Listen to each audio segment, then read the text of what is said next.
Wapendwa watazamaji wa Catholic Moshi Online TV, tumsifu Yesu Kristo. Karibuni katika tafakari ya neno la Mungu ya Dominika ya 6 mwaka A wa Kanisa. Masomo yetu yanatoka somo la kwanza katika kitabu cha Yoshua bin Sira, sura ya 15 aya ya 15 hadi ya 20. Somo la pili, waraka wa kwanza wa Mtume Paulo kwa Wakorinto, sura ya 2 aya ya 6 hadi ya 10. Na injili inatoka katika Injili ya Mathayo, sura ya 5 aya ya 17 hadi ya 37. Wapendwa watazamaji wa Catholic Moshi Online TV, ujumbe tunaopewa katika Dominika hii ya 6 ya mwaka A wa Kanisa ni huu: kwamba mwanadamu yuko huru kuchagua uzima au mauti. Uzima ni kuzishika amri za Mungu. Mauti ni kuziweka mbali amri za Mungu. Somo la kwanza nalotoka katika kitabu cha Yoshua bin Sira, sura ya 15 aya ya 15 hadi ya 20. Kitabu kilichoandikwa na Sira aliyeishi karne ya pili kabla ya kuzaliwa Kristo. Ni kitabu kinachobeba mapokeo ya muda mrefu ya Waisraeli, jinsi na namna walivyokabili maisha. Na ndani ya mapokeo hayo ulikuwepo ufunuo wa Mwenyezi Mungu. Kwa ufunuo wa Mwenyezi Mungu, mwandishi wa kitabu hiki anaandika kuwakumbusha Waisraeli juu ya mapokeo ya hekima ya mababu wao, kwamba tangu mwanzo Mungu ameweka mbele yao njia mbili, njia ya uzima na njia ya mauti, na amempatia kila mmoja uhuru na utashi, uhuru wa kuchagua kati ya mema na mabaya. Lakini Mungu anapendelea mtu achague mema, ila amlazimishi, kwani anachagua kwa ufahamu na uhuru kamili. Kila mtu yuko huru kuchagua uzima au mauti, lakini mwisho wa siku kutakuwa na hukumu ya haki kwa yale tunayochagua. Njia hizi ni mwaliko kwa mwanadamu kutumia dhamiri yake na kuchagua mema na yafahayo, na hii ndiyo hekima ya kimungu ambayo tunaiona Mtakatifu Paulo anaiongelea katika somo letu la pili. Anawaambia Wakorinto kwamba hapa duniani hipo hekima ya kidunia na hekima ya Mungu. Na anasema mfano wa hekima ya dunia ni ya watawala batili wa dunia. Anawaita batili kwa sababu kwa kufuata hekima yao walishindwa kumtambua Kristo, wakamsulubisha. Kwa bahati mbaya, hekima hii ya kidunia bado inazidi kupata wafuasi wengi na inaendelea kupata. Anaonyesha hekima ya kimungu kwamba ipo katika siri, ilikuwa imefichwa ili mwanadamu aitafute kwa kutumia utashi wake aliopewa kwa kuisikiliza dhamiri. Hata hivyo, Mungu ameamua kuifunua hekima hii kwa njia ya Roho Mtakatifu. Kumbe, wapendwa watazamaji wa Catholic Moshi Online TV, Roho Mtakatifu ana nafasi kubwa katika maisha yetu katika kuchagua njia inayoendea uzima. Katika Injili ya Mathayo, sura ya 5 aya ya 17 hadi ya 37, Yesu anaonyesha wanafunzi wake uhusiano uliopo kati ya mafundisho aliyokuwa anawapa na torati ambayo kwa miaka mingi imeongoza maisha yao. Torati hii ambayo amekuja kuitimiliza ni sheria na kanuni ambazo Mungu aliwapa Waisraeli wazishike ili waendelee kuwa katika agano ambalo aliloweka nao katika mlima Sinai. Torati imekuwa inawaongoza katika maisha yao kwa miaka mingi.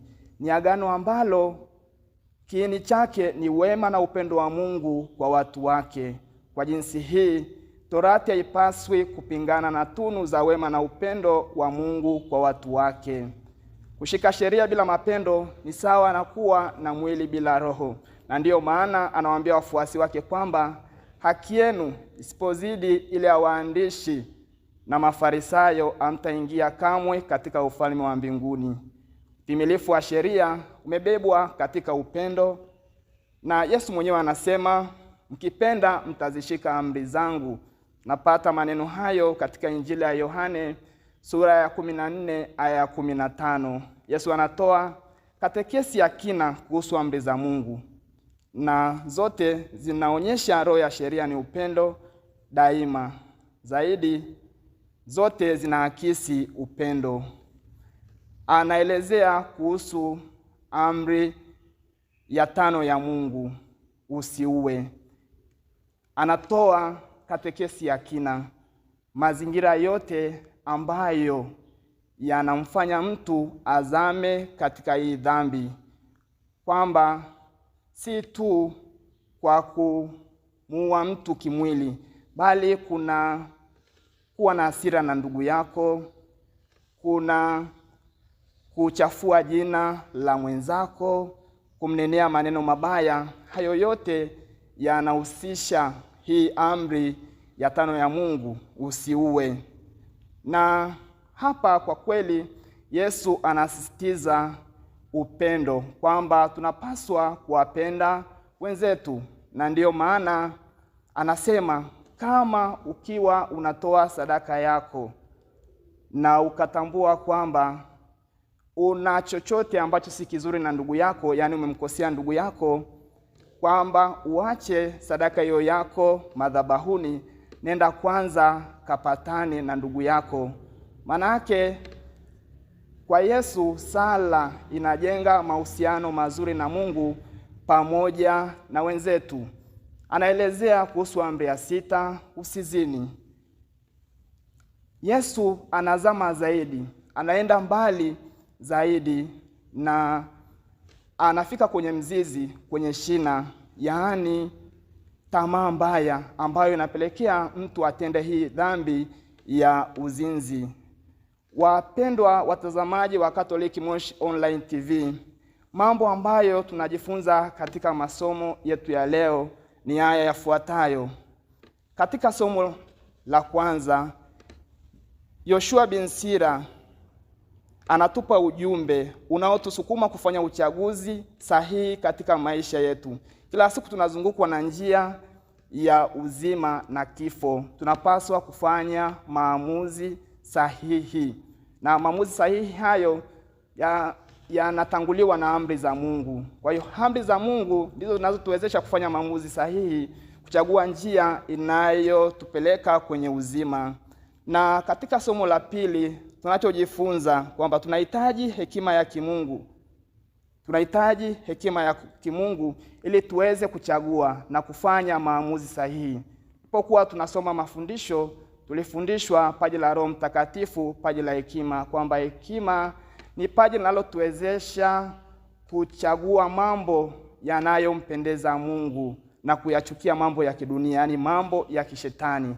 Kumbe tunahitaji hekima ya Mungu ili tuweze kuishi amri za Mungu, na hizo amri tusaidie kuchagua njia ya kuelekea kwenye uzima.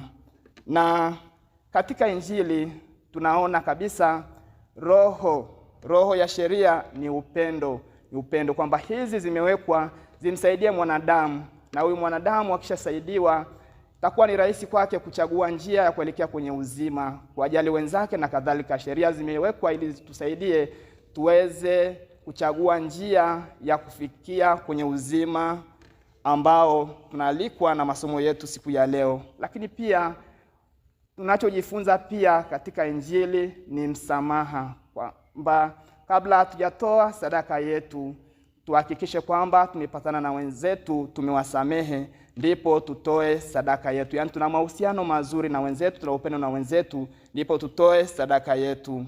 Na Kristo anatualika kung'oa yale ambayo yanaturudisha nyuma, yale ambayo yanatufanya tuzame katika dhambi, vilema na mizizi ya dhambi, ili tuweze kuchagua njia hiyo ya uzima. Na mwisho kabisa anatualika tuwe na msimamo, kwamba ndio yetu iwe ndio na sio iwe sio. Na hapa ni kama vile anatualika kuchagua. Tunapochagua kweli tuchague na tubaki katika hiyo njia kwa usahihi. Tumuombe Mungu Roho Mtakatifu atusaidie katika safari yetu ya ufuasi, ili tuweze kufanya maamuzi sahihi, tuchague njia ya kuelekea kwenye uzima ambayo itatusaidia kuingia katika ufalme wa Mungu. Tumsifu Yesu Kristo. Awabariki Mungu Mwenyezi, Baba na Mwana na Roho Mtakatifu.